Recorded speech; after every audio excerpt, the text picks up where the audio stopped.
Praise the lord. ఈ దినము దేవుని యొక్క వాగ్దానము నీ కోసం. మత్తయి సువార్త 5వ అధ్యాయము 13వ వచనం. మీరు లోకమునకు ఉప్పై ఉన్నారు. ప్రభువారు తెలియజేసిన మాట, ప్రతి ఒక్కరూ, నీవు నేను, మనందరూ కూడా ఉప్పై ఉన్నాము. ప్రభువారు ఉప్పుతో మనం పోలుస్తున్నారు.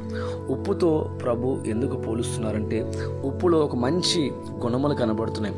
వాటిలో చాలా ప్రాముఖ్యంగా ఉప్పు సముద్రములో నుండి వేరు చేయబడుతుంది. అట్లాగని ప్రతి ఒక్కరూ లోకములో నుండి, పాపములో నుండి వేరు చేయబడాలి, ప్రత్యేకంగా ఉండాలి. ఉప్పులో మరొక లక్షణము, ఉప్పు తెల్లగా తెలుపుగా ఉంటుంది. అట్లా ప్రతి ఒక్కరు కూడా తెలుపు పరిశుద్ధుల సాదృశ్యం కనుక మనమందరం కూడా పరిశుద్ధులుగా, నీతిమంతులుగా, యథార్థవంతులుగా ఉండాలనేది దేవుని యొక్క ఆలోచన. ఉప్పు ఎందులో వేసినా, అంటే ఏ కూరలో వేసినా, ఏ పదార్థంలో వేసినా సరే ఉప్పు కలిసిపోతుంది. అట్లాగని నువ్వు ఎక్కడున్నా సరే క్రీస్తులో కలిసిపోవాలి, దేవుని ప్రేమను పంచినట్లుగా కలిసిపోతుండాలి. ఇట్లా చాలా అనుభవాలు, చాలా గుణములు మనము ఉప్పులో మనం చూడగలం. వీటిలో చాలా ప్రాముఖ్యమైన మాటని ఈ రోజున నేను మీతో ప్రేమతో మనవి చేస్తున్నాను. కొలస్సీ పత్రిక 4వ అధ్యాయము 6వ వచనం. మీ సంభాషణ ఉప్పు వేసినట్లు ఎల్లప్పుడూ రుచిగలదిగాను కృపాసహితముగాను ఉండనియుడి. ఈ రోజున వాక్యం ఉండే దేవుని ప్రజలారా, ఉప్పులో చాలా లక్షణాలు మనం విన్నాము.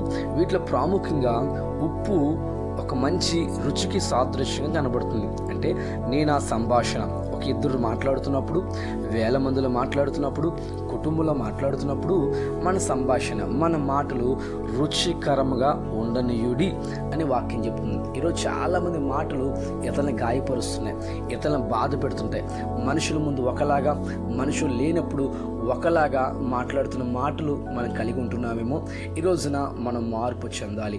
మన మాట ఇతరులని ఆదరించేదిగా, మన మాట ఇతరులను బలపరిచేదిగా, మన మాటలు నిత్య రాజ్యానికి అనేకుల్ని పరలోకము చేర్చినట్లుగా మన మాటలు ఉండాలి. మన మాటల ద్వారా ఎవరికి గాయం కలగకూడదు.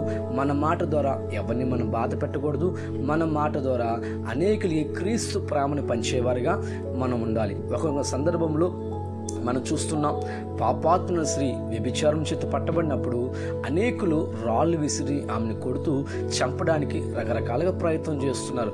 ఆమెను కొడుతూ కొడుతూ కొడుతూ ఉండగా ఆమె రక్తముతో, గాయములతో యేసు ప్రభువారు ఉన్న చోటకు వచ్చి ఆమె పడిపోయింది. యేసు ప్రభువారు వాళ్ళని అడుగుతున్నారు, ఎందుకు ఆమెను కొడుతున్నారు మీరు అంటే, అయ్యా, మోషే ధర్మశాస్త్ర ప్రకారంగా వ్యభిచారం చేసిన వారిని రాళ్లతో కొట్టి చంపాలి కదా, అయితే ఈమె వ్యభిచారం చేసి పట్టబడింది, అందుకే రాళ్లతో కొడుతున్నాం. ప్రభు అంటున్నమాట, మంచిది, మీరు చేసిన పని మంచిది, అయితే మీలో ఎవరు పాపం చేయలేదో వారు మొట్టమొదటి రాయి ఆమె మీద వేయండి అంటే వచ్చిన వారందరూ కూడా రాళ్ళు కింద పడేసి వెళ్ళిపోయారు. అంతవరకు కూడా ఎదుటివారు ఆమెను చూసి ఈమె పాపాత్మురాలు, ఈమె చెడ్డది అని రకరకాలుగా ఆమెను బాధపడుతున్న సందర్భం చూస్తున్నాం.